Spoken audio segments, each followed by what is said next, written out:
शंभू महादेव विद्या मंदिर वाटूर येथे शालेय विज्ञान प्रदर्शन उत्साहात संपन्न। बातमी वाटूर येथून।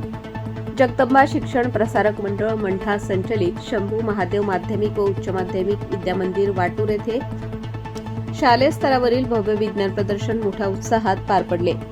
या विज्ञान प्रदर्शनात इयत्ता 5वी ते 12वी पर्यंतच्या विद्यार्थ्यांनी सहभाग घेतला। विद्यार्थ्यांनी विज्ञान, तंत्रज्ञान, पर्यावरण, ऊर्जा संवर्धन, पाणी व्यवस्थापन, आरोग्य, कृषी, विज्ञान आदी विषयांवर आधारित विविध नाविन्यपूर्ण व उपयुक्त मॉडेल्स सादर केली। प्रदर्शनाचे अध्यक्ष शाळेचे मुख्याध्यापक राऊत S.A. हे होते। प्रदर्शनाचे उद्घाटन केंद्रप्रमुख आढे S.T. व केंद्रीय मुख्याध्यापक पाटोळे S.A. यांच्या हस्ते करण्यात आले। यावेळी विद्यार्थ्यांनी आपल्या प्रयोगांची माहिती आत्मविश्वासाने सांगितली। प्रयोगांच्या माध्यमातून विद्यार्थ्यांची वैज्ञानिक दृष्टी, निरीक्षण शक्ती व सर्जनशीलता दिसून आली। सर्व मान्यवरांनी विद्यार्थ्यांच्या प्रयोगांचे कौतुक करत त्यांना पुढील वाटचालीस शुभेच्छा दिल्या।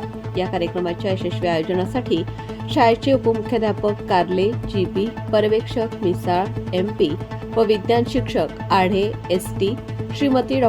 परभणकर R.L., Kayande S.A., Rathod S.S., Shrimati Jadhav S.M., Kharat A.S., Shrimati वावरे P.S., Rathod P.R., Deshmane N.V., Rathod P.S. तसेच सर्व शिक्षक व कर्मचारी यांनी विशेष परिश्रम घेतले। विज्ञान प्रदर्शनामुळे विद्यार्थ्यांमध्ये विज्ञानाविषयी गोडी निर्माण होऊन नव्या संशोधनाला चालना मिळेल असा विश्वास यावेळी व्यक्त करण्यात आला। कायदा लाईव्ह बातमीसाठी परतूर तालुका प्रतिनिधी पिराजी गायकवाड, संपादक सौदागर मोहम्मद रफी। ताज्या घडामोडी जाणून घेण्यासाठी कायदा लाईव्ह न्यूज या यूट्यूब चॅनलला सबस्क्राईब करा, बेल आयकॉनवर क्लिक करा, लाईक, कमेंट, शेअर करायला विसरू नका।